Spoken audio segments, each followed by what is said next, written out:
What's the word, y'all? I hope you're having a wonderful, wonderful day. Listen, I think there's a lot of people out there in this world that complain about a lot of things, more specifically, complain about things that they want, that they don't realize that they want or they wanted in the past. You see, if you're looking at your life and you feel like you don't have a lot of the things that you want and you're not where you want to be, I want to give you a little perspective today. You see, take a step back and look at where you are right now and what you already have. A lot of the things that you wished for, you have now. Even if it's things that you maybe are kind of tired of, you still wish for it at one point. Maybe it was that nice paying job that now you hate because it takes all your time. Or maybe it's a partner that you loved and cared about and wanted so bad, but now maybe there's some arguments. Maybe it's not the perfect ideal thing.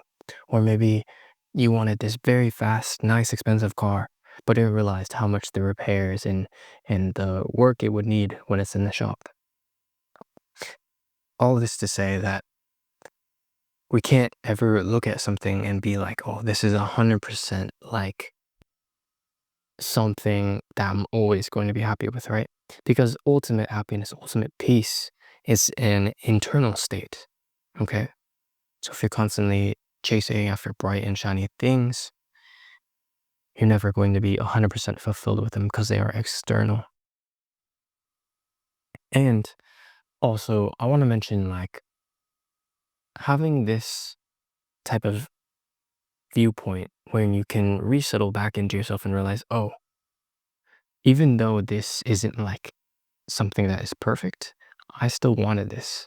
And therefore, I can recognize the value in it still, you know? Maybe you're bored all day, but maybe in the past you wanted more free time, right? Or maybe you were wanting more money in the past and now you're tired and exhausted because you've been working so much, right? So put into perspective everything that you wanted, you have, in a sense. Friend, the nature of the human mind is to constantly want. So even if after we get something, we will continue to look for things. And that is not a bad thing, that keeps us moving, that keeps progression happening. But when do we take the time to stop and realize and appreciate what we already have right now? Because there's beauty in the things that we appreciate, you know? There's beauty in the things that we've once wanted and now we have. So take some time to really just appreciate all the things that you have that maybe you have been neglecting, that you appreciate them, you know? Because I truly believe that there's a lot of value in our lives that maybe we haven't been looking at or extracting. And there's always something more to be grateful for, even if it's simple as another meal on your table or the water you have to bathe, to drink, to clean yourself, or just having a place to relax and lay down and sleep. These are all things that we have every day, but we should be very grateful for them. As well, I want to talk about when we're pursuing our goals,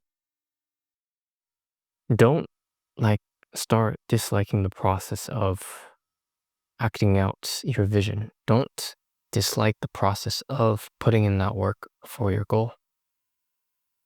Because remember, this is something you wanted. That was the reason why you started this. And I think a lot of people can give up on things that they're pursuing or things that they want in their life because maybe it was an instant gratification. But that doesn't mean there's not any value in it. Rather, I think there's an importance of coming back into yourself and reminding yourself, why did you start doing this thing?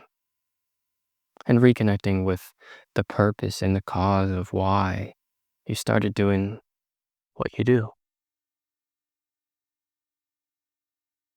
And that takes a lot of honesty and patience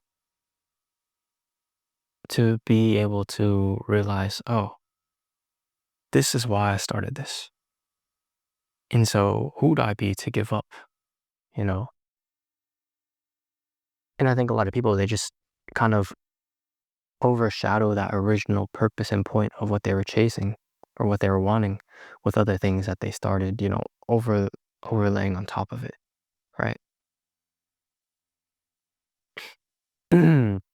For example, say you want to make music, but you start overlaying the need to have this certain type of brand deal or having made this certain amount of money or having this certain amount of plays. When you come back to what you realized you wanted was just to create, to have fun, to enjoy your craft. And I think there is a lot of beauty in being able to come back to ourselves and recognize why we started something in the first place, because it can allow us to reorient ourselves in our purpose and what we want and desire in this life and what we are are doing every day.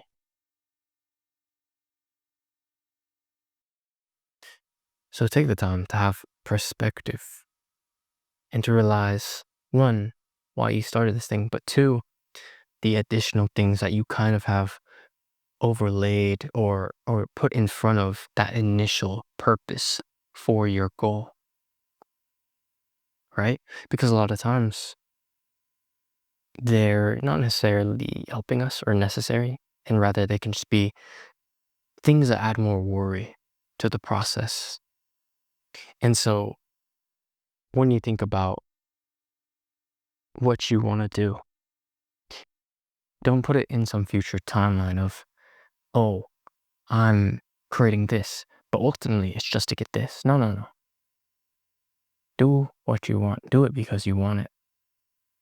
Just for the sake of doing it.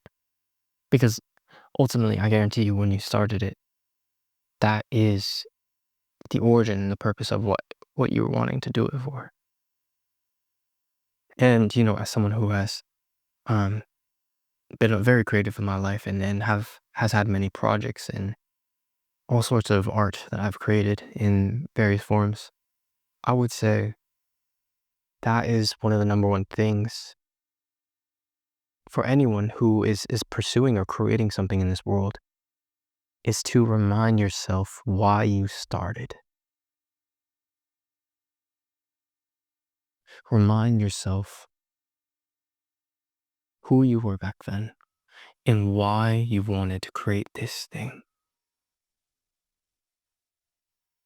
And come back to your purpose now. Come back to this present moment and realize what it is that you want out of it now, beyond these superficial things. Do you still enjoy doing it? Do you still like doing it?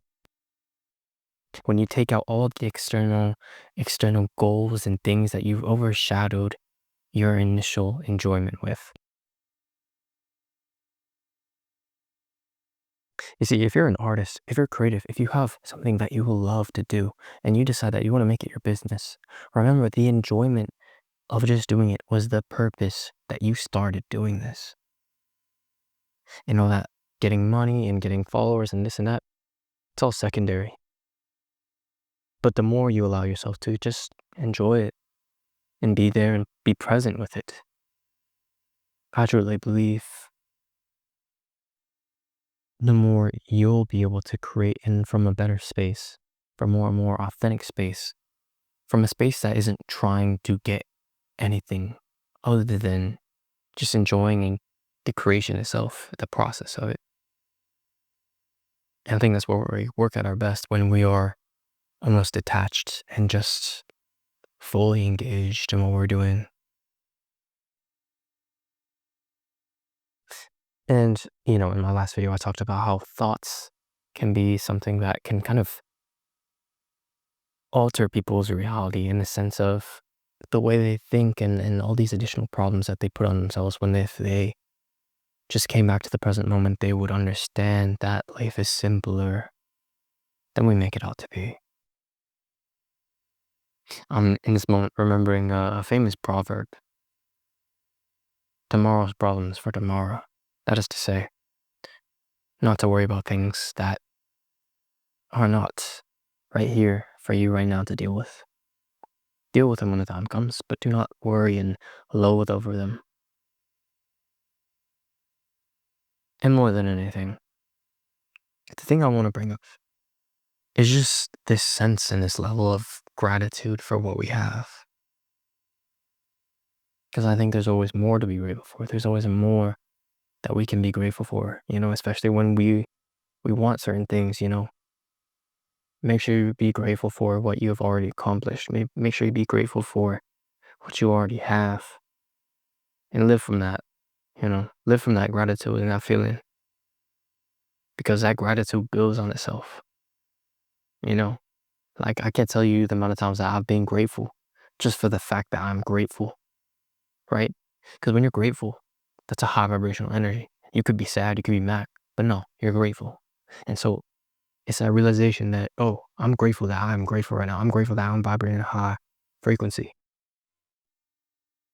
And there's something beautiful about that. And just being able to compound on that, and really just establish a daily practice of gratitude from a genuine space is very powerful, I believe. And I think, you know, having that gratitude combined with a level of present awareness every day allows life not only to be simpler, but to be more pleasant, because you're not constantly caught up in thoughts and worries and needing to move fast in life, or needing things to be so fast. We can slow down and enjoy and embrace life. And you can be grateful for that. You can be so grateful for that. So just taking that time out of your day to reflect, to be still, to be silent, to be grateful, has inherent value. One that cannot be described by coin, by monetary value, but rather a value that is priceless, in a sense.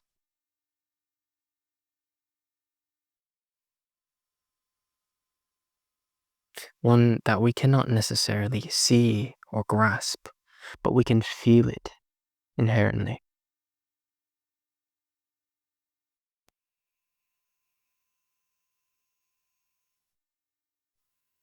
It's perceivable and it's real. And it's right here always for us right now. We can always stop right here in this moment and come back to that gratitude. So whenever you need it in your daily life, remember you can stop and be grateful for all that you have. You can stop, let go of the thoughts and the ideas, and just embrace the present moment and be here right now. And even if you're not, maybe the greatest meditator, or, this or that, remember it's a skill. Remember, pursuing this and practicing this daily will build this muscle of presence in the current moment. Build this muscle of gratitude. Build this muscle of just being here and letting go of the thoughts. And of course, I do live guided meditation. So if you would like to join me, I can help you on that. And it's a great time, and I'll show you how simple life can really be, and that this gratitude and bliss is always available for us right here, right now. So if you'd like to join me, there's a link below in the description on my Patreon. Either way, I hope you have a wonderful day. One love.